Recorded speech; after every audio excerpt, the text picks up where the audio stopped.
साथियों, एक बड़ी महत्वपूर्ण प्रेस वार्ता है, बहुत महत्वपूर्ण मुद्दा है। ये मुद्दा इसलिए महत्वपूर्ण है कि हमारे आपके जो एक सबसे महत्वपूर्ण अधिकार है, वोट देने का अधिकार, उस पर एक षड्यंत्रकारी चोट करने का कदम उठाया जा रहा है। हम चुनाव आयोग कहते हैं, लेकिन चुनाव आयोग तो एक मोहरा है। जो कदम ये उठा रहे हैं वो आपके सामने है। हम लगातार मुद्दे उठा रहे हैं, महाराष्ट्र के मुद्दे उठाए, हरियाणा के मुद्दे उठाए, और हैरानी की बात यह है कि जब हमारे नेता प्रतिपक्ष लोकसभा में राहुल गांधी जी या हमारे राज्यसभा में नेता प्रतिपक्ष और अध्यक्ष खड़गे साहब या इंडिया अलायंस के बाकी पार्टनर्स जब मांग करते हैं कि साहब फुटेज दे दीजिए, वोटिंग के दिन की फुटेज महाराष्ट्र की दे दीजिए, हरियाणा की दे दीजिए, वोटर्स लिस्ट दे दीजिए, तो महीनों तक चुनाव आयोग का जवाब नहीं आता। यहां एक महीने में पूरे बिहार की नई वोटर्स लिस्ट बन जाएगी। पुरानी वोटर लिस्ट देने में, उसके बारे में सवाल पूछो तो जवाब देने में महीनों लग जाते हैं, जवाब नहीं आता।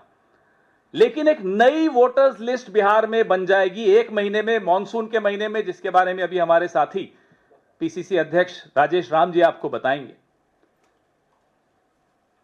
जो असंभव है, it is humanly impossible to do something like this, लेकिन ये फिर भी जिद पर हैं कि सितंबर के महीने में ये नई वोटर्स लिस्ट आ जाएगी। 8 करोड़ के लगभग, 8 करोड़ है, 8 करोड़, उन सब के कागज जांच हो जाएंगे, सब कुछ हो जाएगा।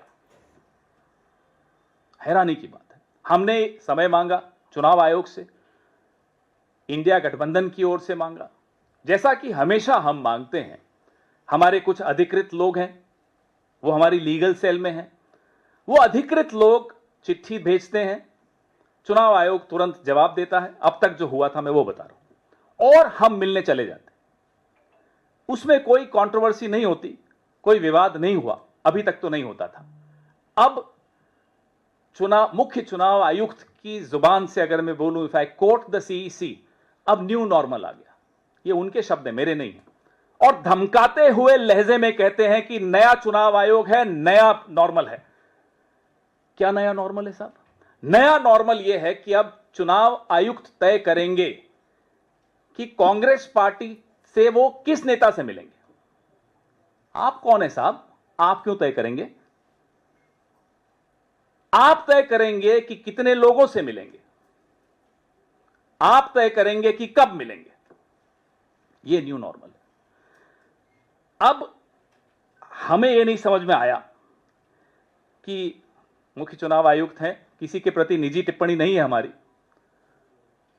उन्होंने एक और परंपरा शुरू की। गुप्ता जी हैं, वो ज्ञानेश कुमार गुप्ता जी, अपना नाम ज्ञानेश कुमार लिखते हैं। अब गुप्ता जी को यह लगता है कि पत्रकारों को वो व्हाट्सएप मैसेज करके खबरें प्लांट करेंगे और वो गुप्त रह जाएगी बात। गुप्ता जी, यहां कुछ गुप्त नहीं रहता।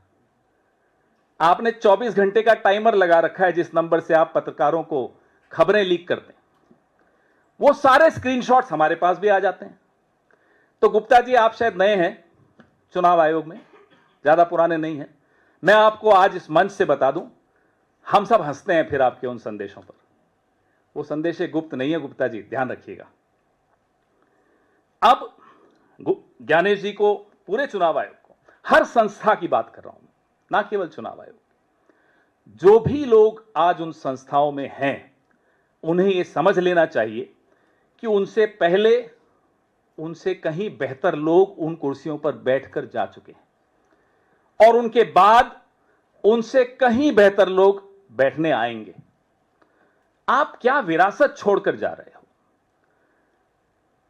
आपको अगर लोग याद रखें तो क्या सोचकर याद रखेंगे? क्या यह सोचकर याद रखेंगे कि देश के तमाम विपक्षी दल आपसे वोटर्स लिस्ट मांग रहे थे और आप नहीं दे रहे थे? यह विरासत होगी क्या आपकी? क्या यह विरासत होगी कि आप कहेंगे कि अब वीडियो फुटेज नहीं दिया जाएगा 45 दिन के बाद विपक्ष को? क्यों? क्या यह विरासत होगी कि आपसे सवाल पूछे जा रहे हैं कि 5 बजे के बाद अचानक महाराष्ट्र में वोटिंग ज्यादा कैसे हो जाती है 12,000 बूथों पर, 85 असेंबली सेगमेंट्स पर? उसका जवाब नहीं देते और दाएं बाएं से इंफॉर्मेशन लीक करेंगे, दाएं बाएं से जर्नलिस्ट को सोर्सेस करके खबरें चलाएंगे। एक तो वो टाइमर लगाना बंद कर दीजिए गुप्ता जी, हंसते हैं सब। स्क्रीनशॉट में 24 सेकंड लगते हैं, आप भले 24 घंटे का टाइमर लगा दो, उससे क्या होता है? तो जो जिस तरह से चुनाव आयोग चला रहे हैं, मुझे लगता है लोकतंत्र और लोकतांत्रिक प्रक्रिया पर बहुत बहुत बड़ा खतरा मंडरा रहा। हमें लगता था कि जो इनसे पहले थे वो फेयर नहीं है, अब इनको देखो तो वोट याद आने लग गए। यह स्थिति हो गई आज चुनाव। और यह खतरा विपक्ष के लिए नहीं है, सिर्फ यह खतरा आप सबके लिए है, एक एक वोटर के लिए है। अब एक और चीज मैं आपको बता दूं, टाइम मांगने के बाद जिस तरह से अपमानजनक रूप से कि साहब जिस व्यक्ति के माध्यम से टाइम मांगा गया वो अनधिकृत है। आप कौन होते हैं ये तय करने वाले कि वो अनधिकृत है या अधिकृत है? चलिए आपको लगता है वो अनधिकृत है तो उसको बोलिए कि साहब आप अपना ऑथराइजेशन ले आइए कांग्रेस पार्टी से। वो ले आता, आधे घंटे में ले आता। हमें कल ये आभास हुआ कि शायद हम गलत पते पर चले गए हैं। इतनी बड़ी बिल्डिंग चुनाव आयोग, निर्वाचन सदन, पता नहीं कितने 1-1.5 एकड़ पे तो होगी, कई लाख स्क्वायर फुट होगी, मेरे और आपके पैसे से बनी होगी। इतनी बड़ी बिल्डिंग में बैठने की जरूरत क्या? बीजेपी का इतना अच्छा मुख्यालय है, वहां एक फ्लोर ले ले जी, वहीं बैठ जाइए। हम क्यों बिचौलियों से मिलें? हम सीधा बीजेपी से बात करेंगे। माफ कीजिएगा, चुनाव आयोग किसी पार्टी का बिचौलिया नहीं हो सकता।